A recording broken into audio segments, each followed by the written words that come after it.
is talking about.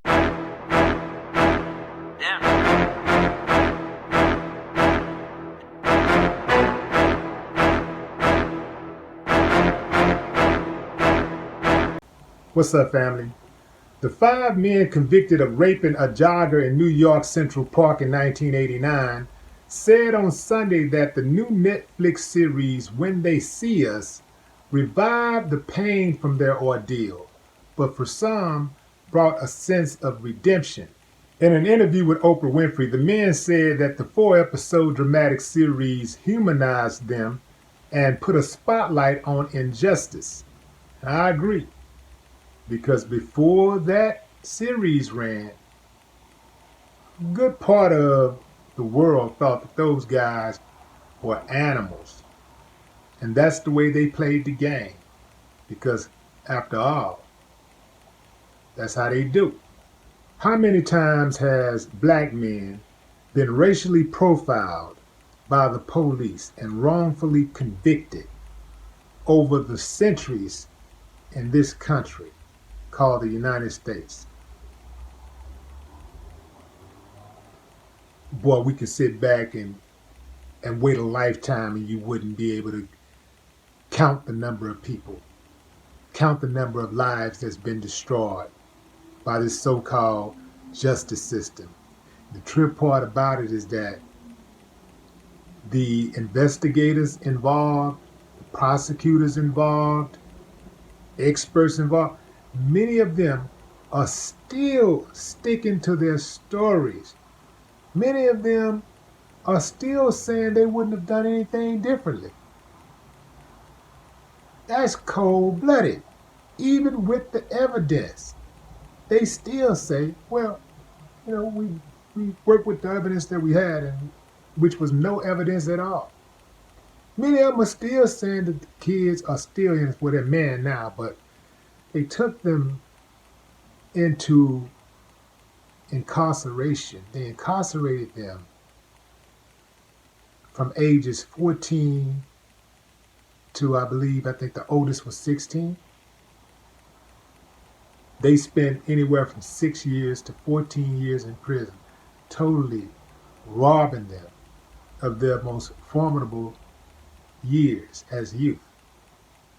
That 14 to 15, 16, 17, man, they just took it, man. They just didn't give a damn. They just took it. And the trip part about it is that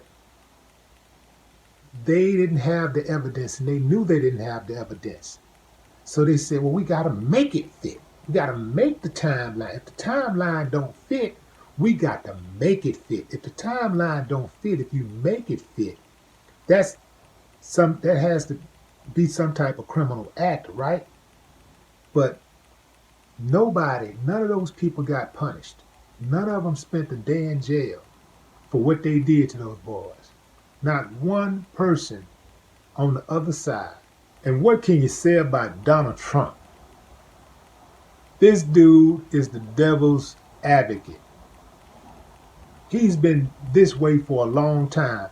Notice he has no type of record of calling out white criminals or suspected criminals the way he did the Central Park 5. He wanted those boys executed. He took out a full-page ad, spent $85,000 to drum up all of this contempt for these boys. And they was just going in. I mean, they was just like, oh, they had white folks out there talking about targeting black people. They was just looking for somebody to target. And I'm sure a number of innocent black people were targeted and perhaps even murdered because of this whole incident. And Donald Trump fanning the fire. And he's doing the exact same thing as the president, because that's what his messy ass do. That's the type of dude he is. He's an instigator. And he's a divider, not a unifier. That's who he is. And so now you got Oprah, who after creating a platform, or not creating, but giving a platform to Michael Jackson's accusers, Now she's trying to do something. She's trying to throw the people a bone by putting on the Central Park 5 and letting them tell their story. But I ain't buying it. Now, you can't get me that easy. I know some of y'all just, oh, Oprah baby, she invited to the cookout again. No, because I know she really is. I ain't riding with her. I can't ride with her, man. No. Oprah, you want to do something? You want to make this right? You want to begin to make this right? Do a story. Do a series. Well, you ain't got to do a series. Just do a story on your channel and simulcast it with BET and Revolt, TV1, of yourself apologizing for backstabbing your so-called friend Michael Jackson. You know what? I take that back. Because the only person who would benefit from that type of programming is Oprah herself. She'll get the bag at the end of the day because there are a myriad of people who would like to see Michael Jackson's supporters tell their side on Oprah's show. And so, yeah, nah, I'm cool with that. But if y'all got any ideas on how Oprah can get back into your good graces, let me know. I'm out of options. No more talk.